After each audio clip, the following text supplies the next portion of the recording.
Oi, let's take a look at some mocks from across the Bionicle community that feature the Hero Factory fire villains. Now, Hero Factory 2.0 was a special time for Hero Factory and Construction as a whole. We had the birth of CCBS, the character and creature building system that made up the basic frames and the overall designs of each character. And, that in itself was big news for Construction, since it paved the way for many future sets and many future themes as well. Plus, we also got the awesome fire villains. So let's see how people have reimagined and revamped these characters, and let's get some inspiration so that if we want to build characters or mocks that are similar to these guys, or just straight up revamps of those original characters, then we're going to be ready. So let's go.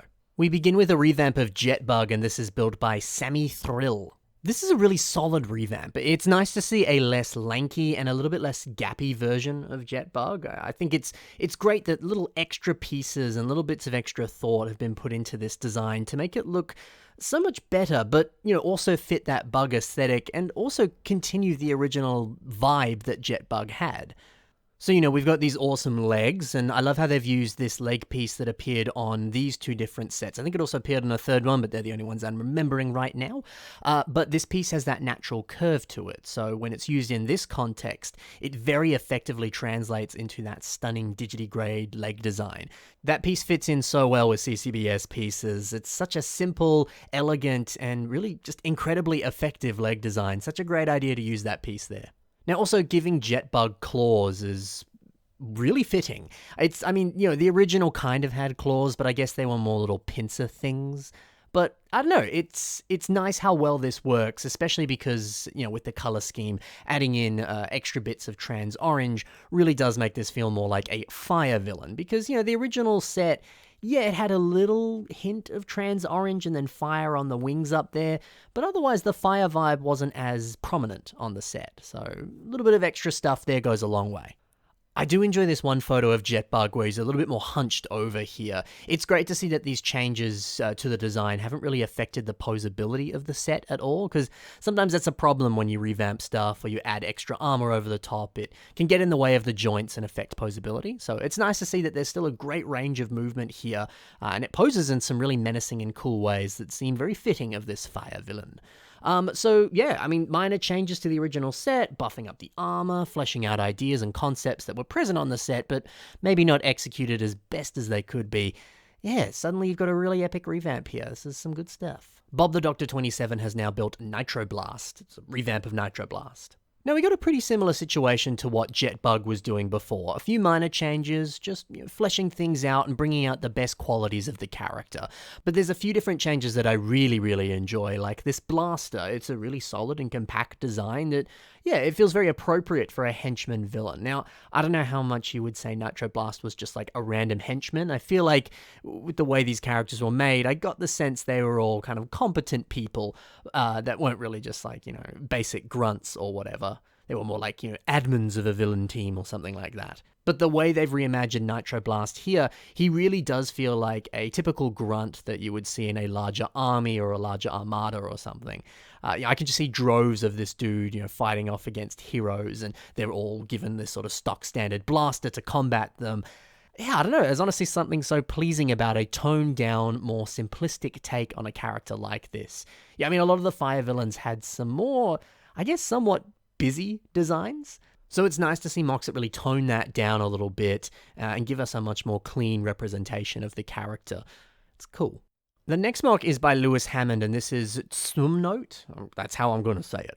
Now, of course, this isn't any sort of official Ordeal of Fire or Hero Factory 2.0 character, but they certainly look a lot like Nitroblast, mainly just because they've used the mask, and I guess a few other pieces from the set as well. But I think this is a great reminder that you can build your own fire villains. You can have the original crew and then give them some new teammates, or if you don't even want to build anything from Hero Factory, you don't have to be limited by that. You can do whatever you want. You can use the pieces from these sets for your own unique creations. They had some great parts in them, so this is a nice reminder to just play around with those pieces and just explore the world of Hero Factory and make your own unique characters, because that's fun, that's enjoyable. Anyway, there's some wonderful techniques on this mock. I love the choice of using a few different pieces from the Star Wars Ultra Build Praetorian Guard set.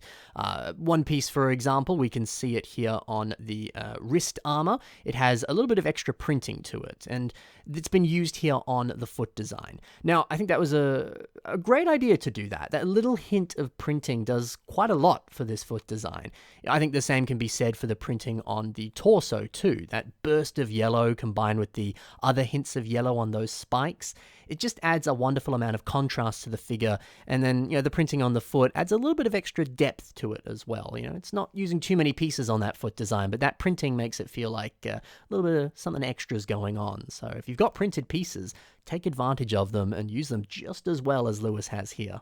But I got distracted. I was talking about using the pieces from the Praetorian Guard set.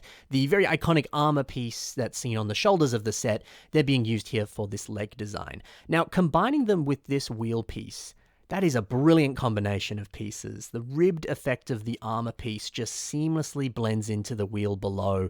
It's just so good, and we can actually see that same piece once again being used on the lower arms there towards the top of the lower arm.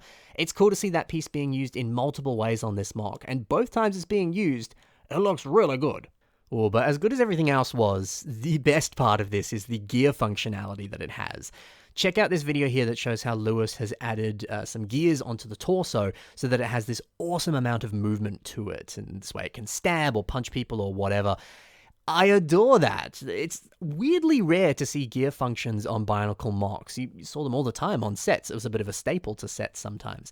So it's just a pleasure to see that on a mock here. So if you're good with movement and gears and power functions, whatever, do your best to add it onto a mock next time you build one. So yeah, a really stellar mock here from Lewis. On to the next one now. This is by Sawyer, and this is a revamp of Drilldozer. So we've been seeing some mocks that were decently close to the originals, but this one is a huge departure from the original set.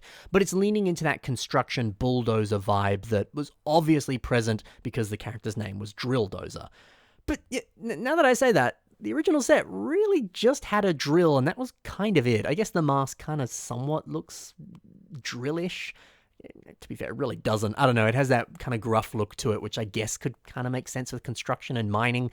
But also, not at all. I don't know. Still, it's nice to see that being really amped up here and really honing in on that construction drill idea. But I love the idea of a mech suit with a cockpit that kind of mimics the look of a bulldozer. And this almost looks like it could be a transformer that would turn into some kind of drilling vehicle or a bulldozer or whatever. I mean, the way that the tires are integrated into the shoulders, it really fits the aesthetic of what you typically see on Transformer toys. But I think also at the same time, the bulk and the texture of those tires, it provides a really awesome look. And yeah, hey, maybe next time you are building a mock and you need a bit more of that kind of bulk to it, why not try integrating tires into the design? Because it looks great here. It might look just as good on one of your mocks. Now, the comically small legs, they're fun. Sure, it wouldn't be able to support its own weight, but I don't know, I get the sense that this dude floats around above the ground or something like that. But still, I love the philosophy behind that. Sawyer is someone who really builds a lot of strange and different proportions for his mocks, and he comes up with the most out there, awesome ideas that encapsulate the idea of the character in such a cool way. And the fact that he isn't playing with traditional proportions for that, it immediately allows him to really think outside the box and play in unique areas that you just wouldn't really be able to play in if you are making sure that, the legs have to be exactly this height and this size so that everything else can be supported, whatever. I love how he thinks outside the box, and I love how he's doing things that other builders just don't typically do. There's nothing wrong with building something that doesn't have realistic proportions. If it looks as cool as this, you're doing something right. Brilliant mock. We're going to finish up now with a revamp of Firelord, and this is built by Fringes. Now, I was really shocked to see just how much better Firelord looks when you remove the red and the silver from his color scheme. And when you slim him down a little bit, make him look a little bit more sleek, he's 1,000 times better now. And I've always loved Firelord as a set, but looking at these two side by side, man, the set really does have a little too many colors in its color scheme, and it is a little bit all over the place. It's still a great set, I still enjoy it, but man, this revamp makes this just so much better. There's a fun function on this mock where, when we look at the back, we can see there's these pop-out engines or exhaust ports. I don't really know what they are specifically, but whatever they are, they look cool. The fact that they can be stowed or they can pop out and spurt fire, that's really cool, and also fits with the original idea of the character. I do enjoy these very pronounced knees too. It continues this sleek, sinister aesthetic. And, when we look at it from the side as well, there's some dishes there. It's a great touch. I think this whole knee and just all of the legs really give him this vibe of a smooth criminal, this sleek, elegant look that he's got going on. It's just so deliciously evil in all the right ways. And it's a different kind of evil to the other villains that we've been looking at in this episode today, where they're a bit more kind of like wild and crazy. This one's, he feels like he's definitely the leader of the team, But yeah, this character has a very fitting and menacing presence. It's just been done so well. And yeah, such a nice color scheme. I already said that, but it just looks so good. Now, this was lovely to take a look at heaps of different fire villains today and see all the different ways that the builders have reimagined these characters, and maybe you've got a few ideas for how you could revamp them yourself if that's what you want to tackle for your next mock. Now, of course, we have a submission email on this show, so if you're like, hey, I'd like to see some of my mocks on this show, the email's on your screen right now. It's also in the description below, so you can send me an email with your mocks, and I'll do my best to feature it in a future episode of the show.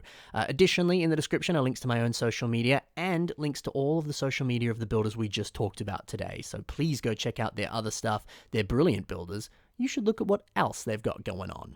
Thank you so much for watching, guys. Happy building, and bye for now.